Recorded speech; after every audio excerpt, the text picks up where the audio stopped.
Part 1. You will hear a conversation between a cashier in a bank and a customer. The customer is asking for advice about traveller's checks. First, you have some time to look at questions 1 to 3.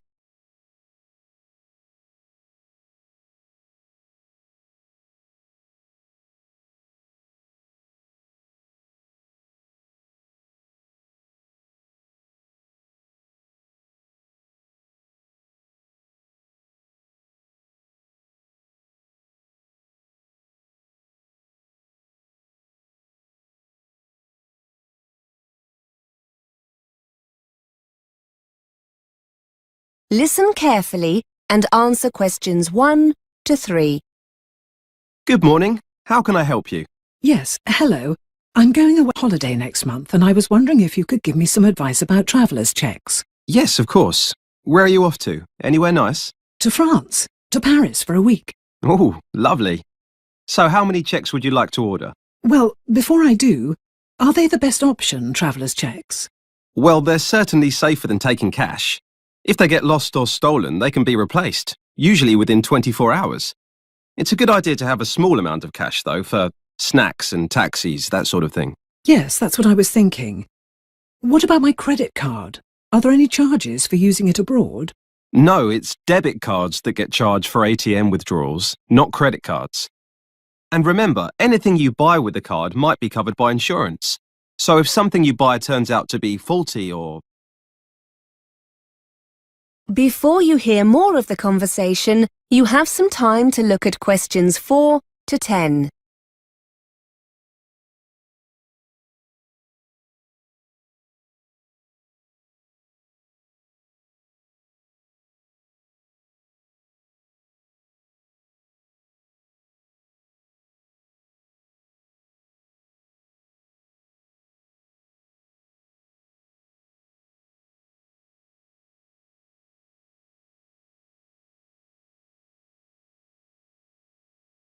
Now listen and answer questions 4 to 10.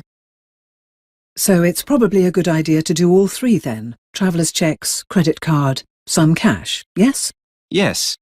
So, how many traveller's checks would you like? I was thinking about £300.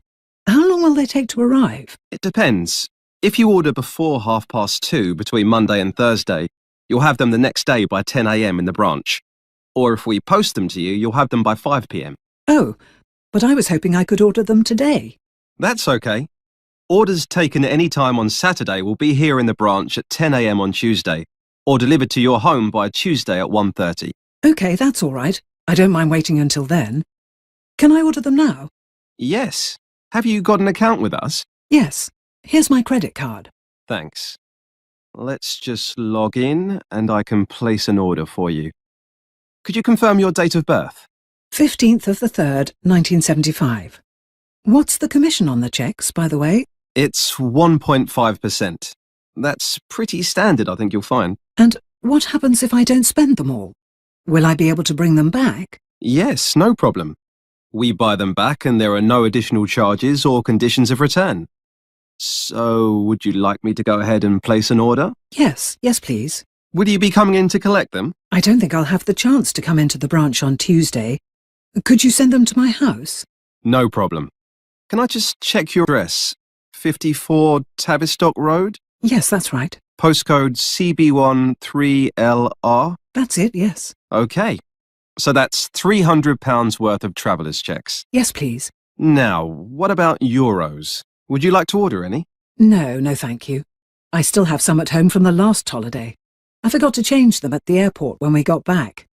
I was going to give them to our daughter, but I'll treat myself for a change, I think. Good idea. So, £300 in travellers' checks. Could I ask you to sign here to confirm the order? Thank you. OK, that's done for you. Your checks will be with you by 1:30 Tuesday. Someone will need to be at home to sign for them. Will that be OK? Yes, I'll be at work, but my husband will be in. Is that OK? Yes, that's fine. Have a lovely holiday. That is the end of Part 1. You now have half a minute to check your answers.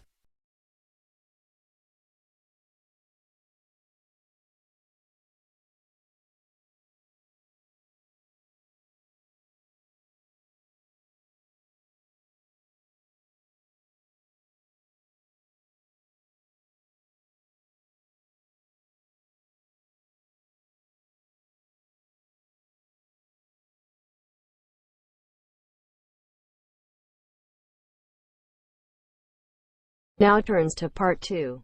Part 2. You are going to hear an interview with a student advisor on a podcast. The advisor is giving financial advice for overseas students going to the UK to study at university. First, you have some time to look at questions 11 to 15.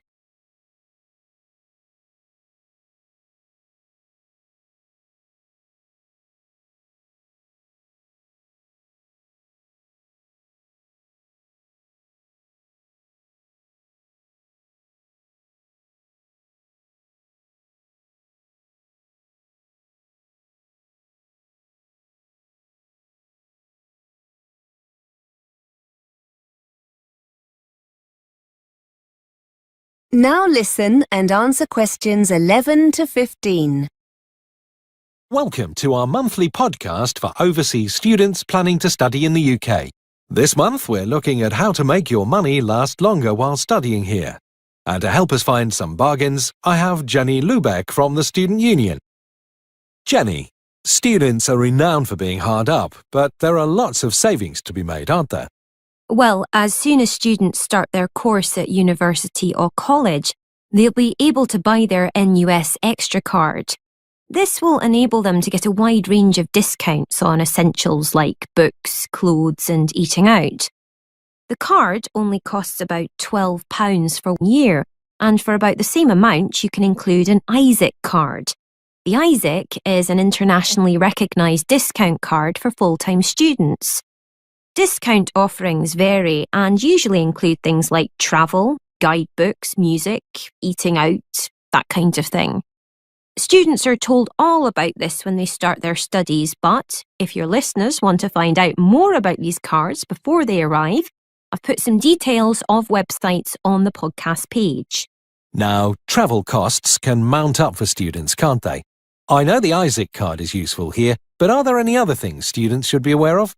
Understandably, lots of overseas students like to take the opportunity to travel around the country whilst they're in the UK, and for this reason, I'd strongly recommend they invest in a young person's rail card. To be eligible, you need to be between 16 and 25. Mature students over the age of 25 can also apply, so long as they're in full-time education. You can buy a 1-year or 3-year card, and it gives you a third off rail journeys across the UK. The card also gives you access to competitions and things like theatre discounts and holiday offers. At the moment, a 1-year card costs £28 and it's £65 for a 3-year card. Before you hear more of the interview, you have some time to look at questions 6 to 20.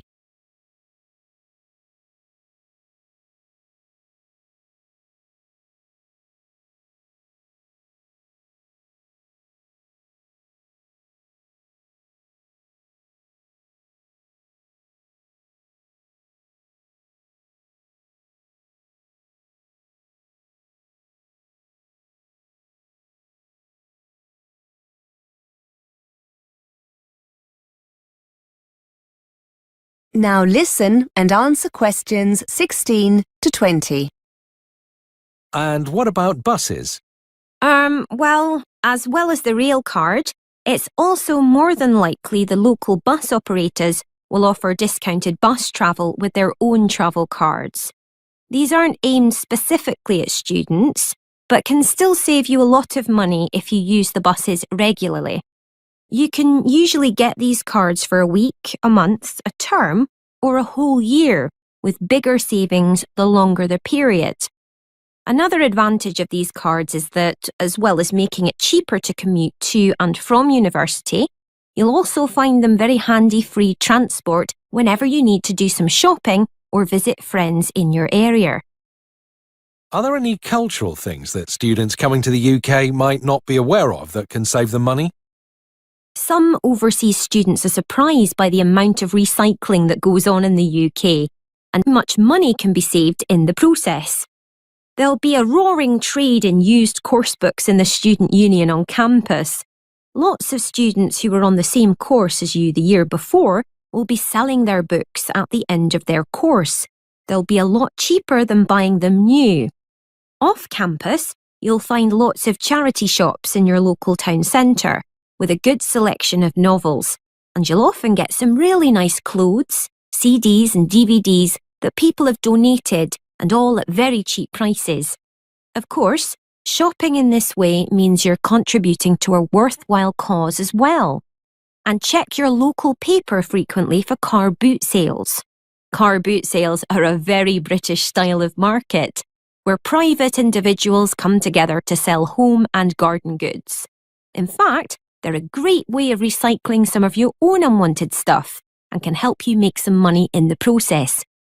Finally, there are websites and mailing lists where local people offer up items they no longer want for free, as long as you agree to collect them. That is the end of part 2. You now have half a minute to check your answers.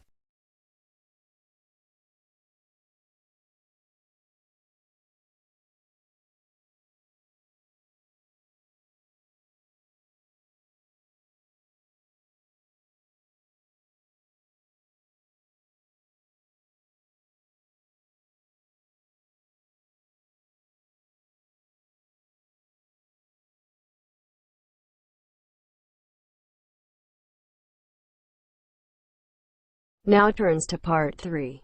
Part 3. You will hear a tutor answering students' questions about using the college intranet. First, you have some time to look at questions 21 to 25.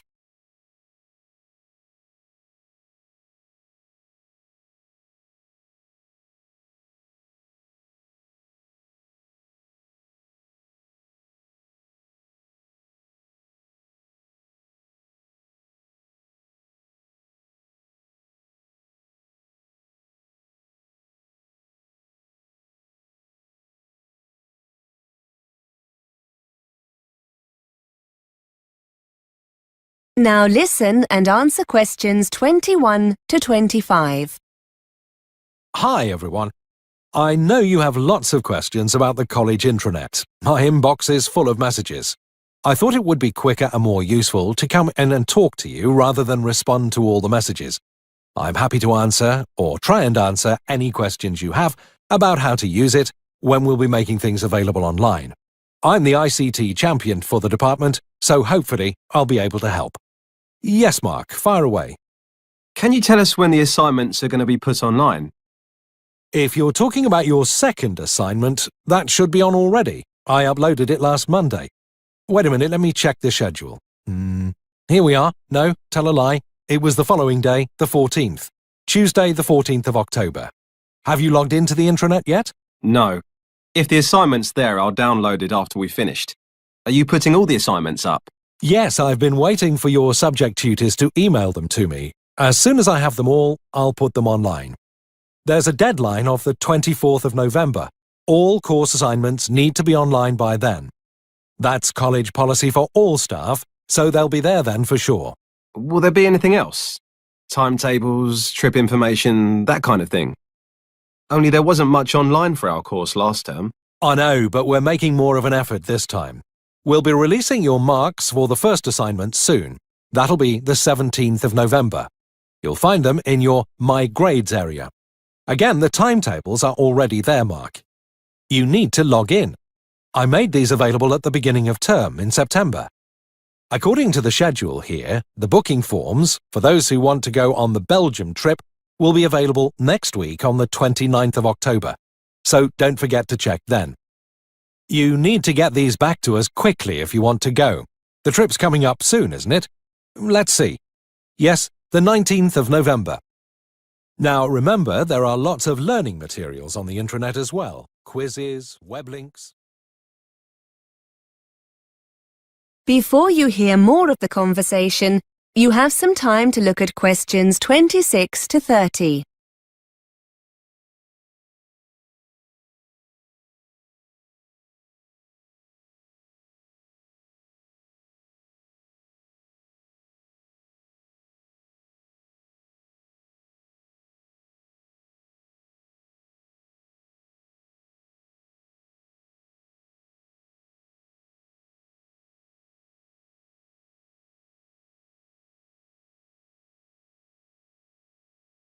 Now listen and answer questions 26 to 30. Sir, wouldn't it be easier if we were just given the documents, so we don't have to go online to get them? I know it seems a little frustrating, Claire, but we're doing it this way for a good reason. We're trying to cut down drastically on the amount of paper we get through. I'm afraid that students are always losing documents we give out in class. So we've decided to stop doing this. You have a limited printing allowance, which means you'll probably be more careful with any documents you have to print off. Besides, it means you'll always know where the information is when you need it. If you're at home and you forget an important date or need a document urgently, you can always log into the intranet and get it. You said something about quizzes, sir. Yes, we've had permission from the exam board to put some of their past papers online in an interactive form. That means you'll be able to get answers immediately with some feedback. They'll make a nice change from using the paper copies. Most of them are already online, and I'll be putting the rest on over the next couple of weeks. As I said, they're authentic past papers, so you'll get a really clear idea of your progress. Just to let you know, the technology tracks your scores, so your tutors will be able to tell who's having problems and what areas of the syllabus you might need help with. So it's definitely worth spending some time doing them. That is the end of part 3. You now have half a minute to check your answers.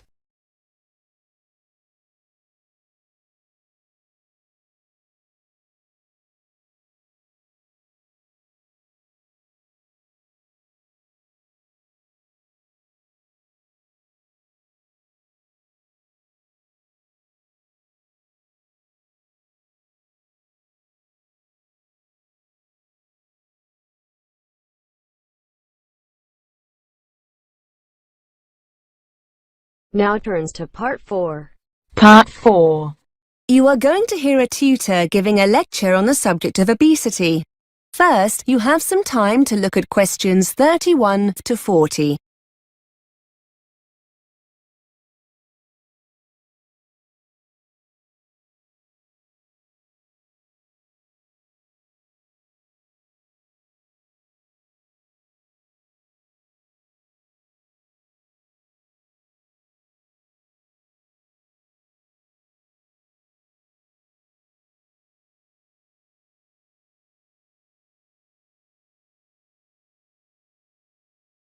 Now listen and answer questions 31 to 34. Good afternoon. Today we're continuing our investigation into obesity. We've looked at several factors causing obesity, including lack of exercise and a general sedentary lifestyle, and the role the media plays in promoting the consumption of high-calorific food. In the coming weeks, we'll go on to examine serious eating disorders, such as anorexia nervosa and bulimia nervosa. The decline in formal eating times within the family and the subsequent increase in the degree of snacking that takes place have had a significant effect on obesity. Today, we're going to turn our attention to an example of this, what has been termed emotional hunger or emotional eating, as opposed to the consumption of food to satisfy physical need. Studies have uncovered how our emotional state can lead to us eating more than we physically need. It was originally believed that negative emotions brought on through depression or anxiety were the main cause of this. But it is now acknowledged that positive emotions can have a similar effect on our eating habits. Not everyone is susceptible to emotional eating, and even those who do suffer have highly individual symptoms. However, there are common themes. It seems that people who are already overweight are more susceptible to emotional eating when suffering negative emotions than those who are underweight. Equally, excessive eating of this kind can happen during or after happy events, when larger meals than normal tend to be eaten. So, what are the signs that someone is eating to satisfy an emotional stimulus? Well, there are several differences between emotional and physical hunger. Those experiencing emotional hunger will feel the urge to eat all of a sudden. This compares to the gradual sensation of hunger that occurs with a physical stimulus. Interestingly, and I'm sure many of you will recognize this, when you're eating to satisfy an emotional need for food, the craving will often be for a specific item, like a pizza or something sweet like ice cream. In this kind of situation, nothing else will really satisfy the craving.